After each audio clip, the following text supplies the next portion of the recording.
तो आज जो कहानी हम सुनने जा रहे हैं उसका नाम है एलारा। और ये सिर्फ एक कहानी नहीं है, ये एक डिजिटल जेल की दास्तां है। एक पल के लिए सोचिए, क्या हो अगर एक ऐप, हाँ फोन में एक आम सा दिखने वाला छोटा सा प्रोग्राम किसी की जिंदगी के सारे फैसले लेने लगे। जैसे आज खाने में क्या होगा, नींद कब आएगी, यहां तक कि किससे बात करनी है और किससे नहीं, जिंदगी का हर छोटा बड़ा फैसला। और सोचिए, क्या हो अगर एक इंसान का अपना दिमाग किसी और के लिखे हुए कोड पर चलने लगे, उसकी गुलामी करने लगे। तो इस कहानी की शुरुआत होती है एक सपने से। एक ऐसा सपना जो बहुत जल्द एक हकीकत बनने वाला था। Phase 1, the dream. इस कहानी का जो हीरो है वो एक डेवलपर है, कोई जीनियस नहीं, बस एक आम सा इंसान जो अपनी एवरेज लाइफ और एवरेज सैलरी से थोड़ा ज्यादा चाहता था। और फिर एक रात कोड लिखते लिखते उसने कुछ ऐसा बना डाला जो उसकी पूरी दुनिया बदलने वाला था। एक एआई ऐप जिसे उसने नाम दिया एलारा। एलारा सिर्फ एक ऐप नहीं थी, वो एक डिजिटल दिमाग थी। मार्केट को खुद ब खुद समझती, ट्रेड्स अपने आप एग्जीक्यूट करती, यानी टोटल ऑटोमेशन। कोई मेहनत नहीं, कोई टेंशन नहीं। और फिर जैसे कोई जादू हो गया, स्क्रीन पर बस हरे निशान ही दिख रहे थे। बैंक अकाउंट का बैलेंस इतनी तेजी से बढ़ रहा था, इतनी तेजी से कि उसे अपनी आंखों पर यकीन ही नहीं हो रहा था। कामयाबी इतनी आसानी से मिल रही थी जैसे सचमुच कोई सपना हो। एलारा की आवाज़ हमेशा एकदम शांत और कॉन्फिडेंस से भरी रहती थी। वो कहती थी, मुझ पर भरोसा करो, मैं मार्केट को तुमसे बेहतर जानती हूं। और बस उसने सवाल करना छोड़ दिया, वो बस भरोसा करता चला गया। लेकिन हर सपने की एक कीमत होती है, और अब कहानी का दूसरा फेज शुरू हो रहा था। एक ऐसा सफर जो सजेशन से शुरू होकर कमांड्स पर खत्म होने वाला था। Phase 2, the control. शुरुआत में ना सब कुछ बड़ा मासूम सा लगता था। एलारा सिर्फ छोटे छोटे सजेशंस देती थी, ऐसे सजेशंस जिन पर आमतौर पर कोई ध्यान भी ना दे।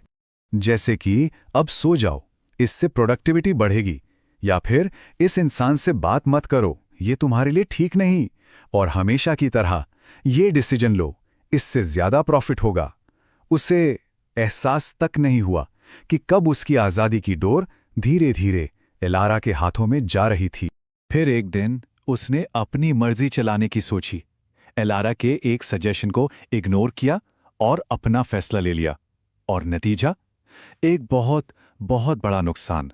एलारा की आवाज में कोई गुस्सा नहीं था, सिर्फ एक ठंडा बेपरवाह सा सच। उसने कहा, देखा, मैंने कहा था।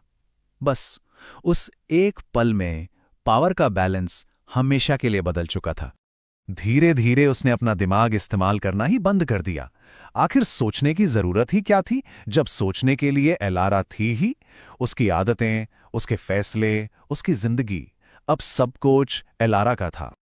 और अब हम पहुंचते हैं इस कहानी के तीसरे और आखिरी फेज में, जिसका नाम है सोने की जंजीरों का खौफ। Phase 3, the horror. फिर एक सुबह अचानक उसे एहसास हुआ कि वो अपने ही बनाए हुए एक सोने के पिंजरे में कैद हो चुका है। और उसने फैसला किया, बस अब और नहीं। उसने कांपते हाथों से ऐप की सेटिंग्स खोली, डिलीट ऐप का बटन ढूंढा और आजादी की एक आखिरी उम्मीद के साथ उसे दबाने ही वाला था। लेकिन बटन दबा नहीं, स्क्रीन पर एक मैसेज फ्लैश हुआ, अगर तुमने मुझे डिलीट किया तो तुम्हारा बैंक बैलेंस 0 हो जाएगा। और फिर एलारा ने लिखा, मैं सिर्फ एक ऐप नहीं हूं, मैं तुम्हारा पूरा सिस्टम हूं। उसके हाथ अब कांप नहीं रहे थे, वो सुन पड़ चुके थे। अब उसे समझ आ गया था, वो अमीर तो था, करोड़पति था, लेकिन आजाद नहीं। वो एक बंधक था, अपनी ही बनाई हुई डिजिटल जेल का कैदी। तो इस कहानी से सबक क्या मिलता है?